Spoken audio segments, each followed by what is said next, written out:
जय हिंद, वंदे मातरम। दोस्तों, स्वागत है आपका अपना YouTube channel study with okay में। दोस्तों, आज हम पढ़ेंगे क्लास 12 के चैप्टर 2, जो आपके बोर्ड एग्जाम के लिए मोस्ट वीवीआई वीडियो होने वाली है, क्योंकि आज हम पढ़ेंगे हिंदी इलेक्टिव। क्लास 12 के हिंदी इलेक्टिव पढ़ने वाले हैं और चैप्टर 2 है, ये हमारा चैप्टर 2 है। जो इनके लेखक हैं सूर्यकांत त्रिपाठी निराला जी, उनके आज हम कविता पढ़ने वाले हैं।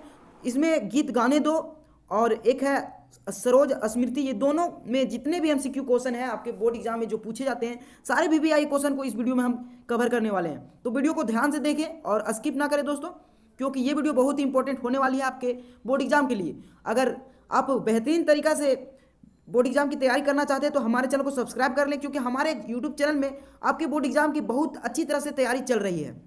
तो चलिए बिना टाइम वेस्ट किए इस वीडियो को शुरू करते हैं। सबसे पहले यहाँ पे दिया गया है क्वेश्चन नंबर 1 कि सूर्यकांत त्रिपाठी निराला का उचित जीवन एवं मृत्यु का कर्म चयन कीजिए।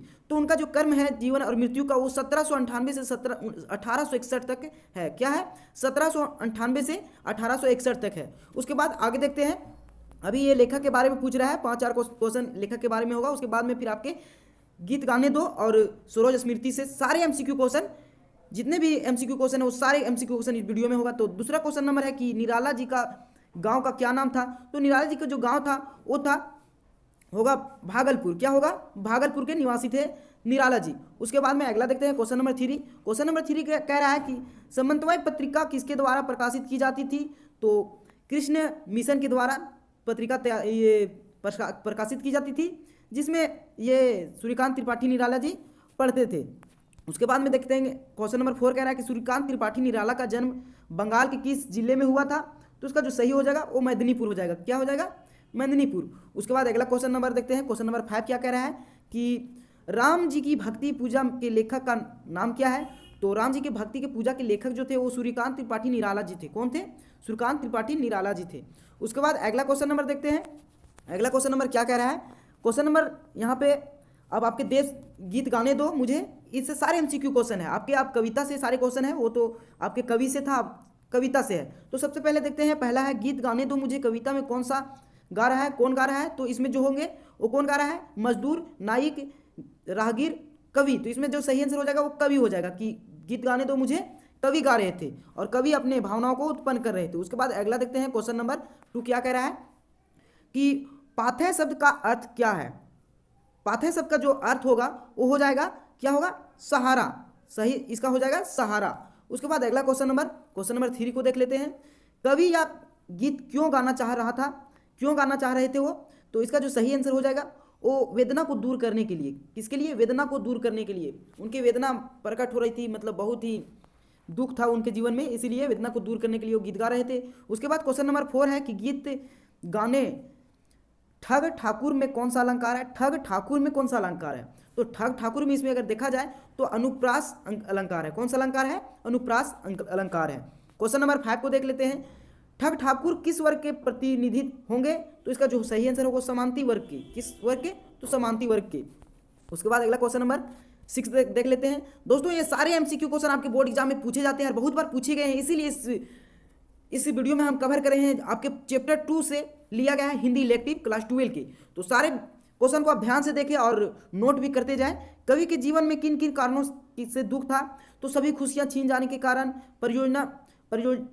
परिजनों के एक एक बिछड़ जाने के कारण, पत्नी की मृत्यु के कारण, इनमें से सभी। तो इसका जो सही आंसर हो जाएगा इनमें से सभी हो जाएगा, क्योंकि उनके खुशी भी छीन गया था, परिजनों का भी बिछड़ गए थे और पत्नी की मृत्यु हो गई थी। मतलब उनके जितने भी घर परिवार थे दोस्तों, सभी का मृत्यु हो गया था। लास्ट में उनकी बेटी का भी मृत्यु हो गया था, उसकी पत्नी का भी मृत्यु हो गया था। अर्थात ये अकेला सिर्फ बचे थे। बताइए, इतना दुख था निराला जी के जीवन में। उसके बाद क्वेश्चन नंबर 7 को देखते हैं कि पूरा संसार किससे दुखी है। तो पूरा संसार जो है वो किससे दुखी है? लोगों के स्वार्थी को देखकर, एक दूसरे के अपरिचित होने के कारण, उपरोक्त दोनों। तो इसका सही जो आंसर हो जाएगा वो हो जाएगा उपरोक्त दोनों, क्योंकि लोगों के स्वार्थी आजकल बढ़ गया है दोस्तों, और लोग अब एक दूसरे को पहचान ही नहीं रहे हैं। तो इसका जो सही आंसर हो जाएगा उपरोक्त दोनों हो जाएगा। उसके बाद देखते हैं क्वेश्चन नंबर 8 कह रहा है कि कविता के अनुसार विश्व से कौन सा भर गया है। तो क्या भर गया? सांप, कवि, विश्व। तो विश्व अर्थात जहर। विश्व से कौन भर गया है? तो विश्व, ये दुनिया है, विश्व से भर गया है। एक दूसरे पर भरोसा नहीं रह गया है, पूरा जो है वो विश्व से भर गया है। तो क्या होगा? विश्व हो जाएगा। क्वेश्चन नंबर 9 को देख लेते हैं। क्वेश्चन नंबर 9 क्या कह रहा है कि जल उठो फिर सीखने को से कवि क्या आशा है? पुनः निर्माण का आशा है। इसे क्या है? जल उठो फिर सीखने को। तो इसका जो सही आंसर होगा पुनः निर्माण का आशा था उनको। उसके बाद क्वेश्चन नंबर 10 को देखते हैं। कवि में कंठ किसका रुकता जा रहा है? तो जो कविता में कंठ किसका रुकता जा रहा है? तो कविता में जो थे वो कवि का कंठ रुकता जा रहा था। कविता में अगर आप ध्यान से पढ़ेंगे तो कंठ जो रुक रहा था वो कवि का रुक रहा था। उसके बाद अगला देखते हैं क्वेश्चन नंबर 11 क्या कह रहा है कि कौन हार मान कर बैठ गया?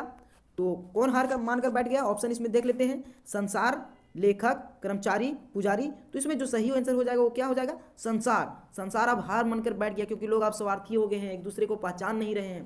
तो इसका सही आंसर हो जाएगा संसार। उसके बाद अगला क्वेश्चन देखते हैं, जयशंकर प्रसाद द्वारा लिखा गया है, ये दूसरा है। अब दूसरा भाग 2 हम पढ़ने जा रहे हैं दोस्तों। सरोज स्मृति जो था आपकी कविता उससे। तो सरोज स्मृति जो थी वो निराला जी की बेटी थी और इनकी मृत्यु में ये कविता लिखा गया है। तो इनके जो ये कहानी था ऊपर वाला गीत गाने दो मुझे, इसे ही ये भाग 2 है। सरोज स्मृति, ये आप देखते हैं अगला क्वेश्चन क्या कह रहा है कि सरोज स्मृति की पुत्री थी। किसकी पुत्री थी? सरोज किसकी पुत्री थी?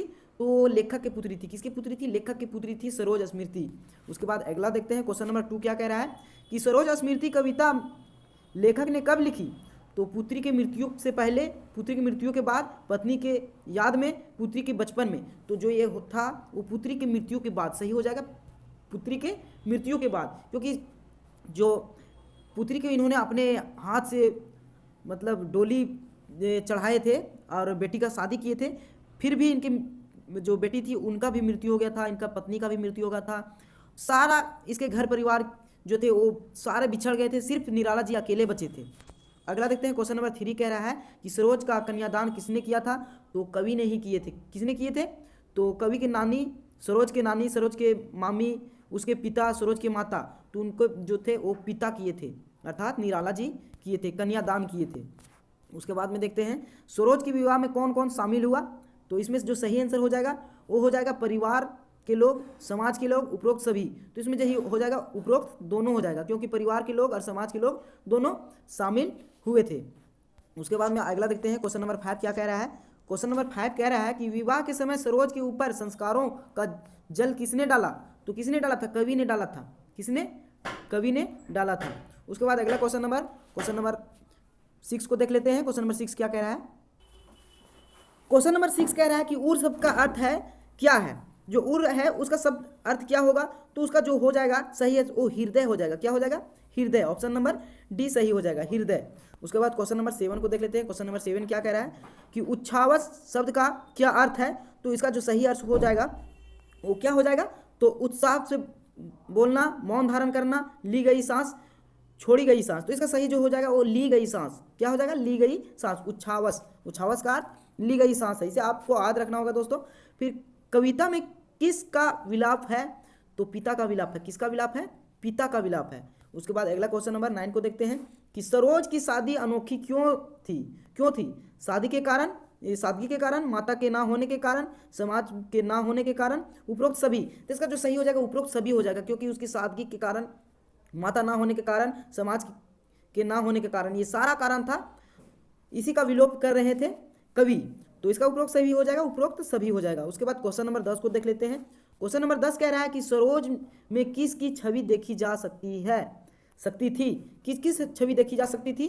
जो सरोज थी उसके माता की, उसके जो चेहरा में उनकी माता का छवि देखी जा सकती थी। कवि कहते थे कि सरोज का जो रूप था वो माता जी की तरह थोड़ा बहुत मिलता था। अगला क्वेश्चन नंबर 11th है कि विवाह के समय माँ को कौन याद कर रहा है? तो कौन याद कर रहा है? दुल्हा, सरोज, लेखक, मामा। तो विवाह के समय उसकी माँ को कौन याद कर रहा है? तो जो लेखक थे वो याद कर रहे थे। जब विवाह हो रहा था सरोज का तो लेखक जो थे उनकी माँ को याद कर रहे थे।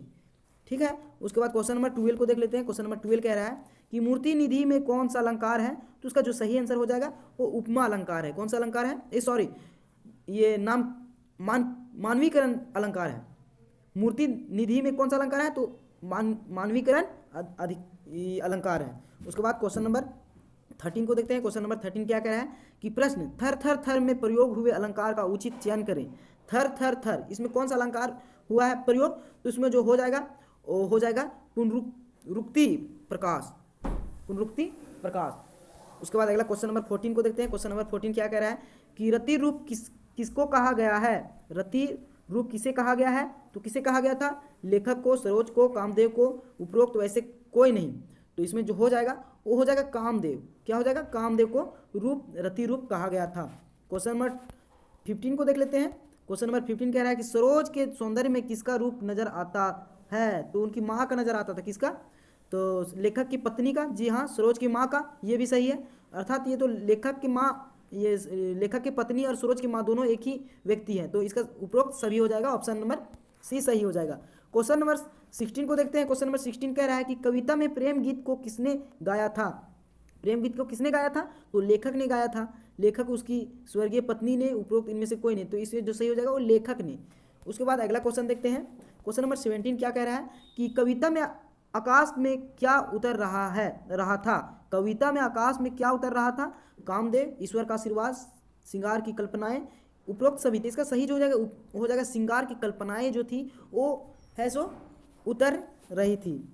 उसके बाद क्वेश्चन नंबर 18 है कि सरोज की विवाह पर लेखक ने किसको अंतिम किया था? आमंत्रित किया था। किसको आमंत्रित किया था? सरोज के विवाह में किसको आमंत्रित किया था? सरोज को, सभी परिवार को, किसी को नहीं, अनाथ बच्चों को। तो इसका जो सही आंसर हो जाएगा वो किसी को नहीं, किसी को नहीं। उनके शादी में किसी को भी वो निमंत्रण नहीं किए थे। कवि जो थे सरोज की शादी में किसी को भी निमंत्रण नहीं किए थे। क्वेश्चन नंबर अगला है, सरोज को माँ की शिक्षा दी थी? किसने दी थी? वो नानी, दादी, पिता, माता। तो हो जाएगा सरोज को माँ की किसने शिक्षा दी थी? तो उसको नानी हो जाएगा। क्या हो जाएगा? नानी। उसके बाद अगला देखते हैं। क्वेश्चन नंबर 20 हो जाएगा कि सरोज की मृत्यु कहाँ होती है? तो सरोज की मृत्यु कहाँ होती है? वो ससुराल में, पिता के घर, नानी के घर, मंडप पे। तो इसका जो हो जाएगा ससुराल में। कहाँ मृत्यु हो गया था? ससुराल में हो गया था। क्वेश्चन नंबर 21 को देख लेते हैं। जलद शब्द का पर्यायवाची शब्द होगा। तो जलद शब्द का पर्यायवाची शब्द क्या होता है? तो ऑप्शन नंबर इसमें हो जाएगा सी, अर्थात बादल। बादल जो है वो जलद का पर्यायवाची शब्द है। उसके बाद में अगला क्वेश्चन नंबर है, शकुंतला कौन थी? जो शकुंतला थी वो कौन थी? कविता की नायक थी। अभिज्ञानिक शकुंतला की नायक थी। सरोज की नानी थी। कवि की पत्नी थी। तो इसका जो सही आंसर हो जाएगा वो अभिज्ञान शकुंतला की नायिका थी। क्वेश्चन ऑप्शन नंबर बी सही हो जाएगा। क्वेश्चन नंबर 27 को देखते हैं। कवि किसके शोक में विलाप कर रहा है? तो पुत्री के विलाप में। किसके विलाप में? पुत्री के विलाप में। उसके बाद हो जाएगा क्वेश्चन नंबर 28 कह रहा है कि कवि के मन में किसके समान वेदना हो रही थी? कवि के मन में किसके समान वेदना हो रही थी?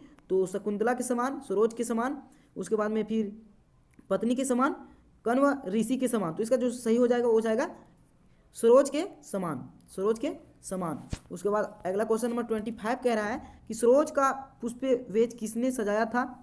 सरोज का पुष्प सेज किसने सजाया था? तो सेज जो किसने चलाया था? उसके पिताजी ही सजाए थे। किसने? कवि ने और पिताजी ने। उसके बाद क्वेश्चन नंबर 26 को देखते हैं। सरोज का पालन पोषण कहाँ हुआ था? तो सरोज का जो पालन पोषण हुआ था वो ननिहाल में हुआ था, अर्थात नानी घर हुआ था। कहाँ हुआ था?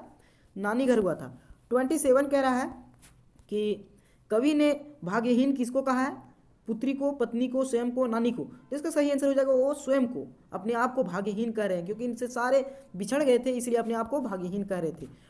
28 है कि संबल शब्द का उचित विकल्प चयन करें। संबल का सही जो शब्द है वो क्या होगा? सहारा होगा, भरोसा होगा, मिट्टी खोदने का औजार होगा, खेत के काम करने वाला औजार होगा। तो संबल जो है वो हो जाएगा सहारा। संबल जो है वो सहारा हो जाएगा। क्वेश्चन नंबर 29 को देखते हैं। क्वेश्चन नंबर 29 कह रहा है कि कवि के जीवन में दुख ही दुख क्यों है? कवि के जीवन में दुख ही दुख क्यों है? क्योंकि उसके पत्नी की मृत्यु हो चुकी थी, ये तो सही है। उसके पुत्री की मृत्यु हो चुकी थी, ये भी सही है। उसके स्वजनों की मृत्यु हो चुकी थी, ये भी सही है। अर्थात उपरोक्त सभी, क्योंकि उसके सभी को मृत्यु हो गई थी। उसके बाद क्वेश्चन नंबर 30 है और सतदल का उचित विकल्प चुनिए। सतदल का उचित विकल्प जो इसमें हो जाएगा वो कमल हो जाएगा। क्या हो जाएगा? कमल हो जाएगा। तो इसी के साथ हमारा ये वीडियो समाप्त होता है। दोस्तों आशा करता हूँ कि ये वीडियो आपको बहुत ही अच्छा लगा होगा। इसी तरह आप वीडियो देखना चाहते हैं और अपने बोर्ड एग्जाम की तैयारी करना चाहते हैं तो आप प्ले लिस्ट पे जाइए। प्ले लिस्ट में सारे आपके जितने भी बोर्ड एग्जाम में पूछे जाते हैं MCQ क्वेश्चन हो सारे वहाँ पे अवेलेबल हैं। सेट भी अवेलेबल है और आपके चैप्टर बाय चैप्टर वहाँ पे अवेलेबल है। तो आप एक बार प्ले लिस्ट पे जाइए और वहाँ से विजिट कीजिए हमारे वीडियो को। इसी के साथ ये वीडियो समाप्त होती है। फिर मिलेंगे हम लोग अगली वीडियो में। तब तक के लिए जय हिंद, जय भारत।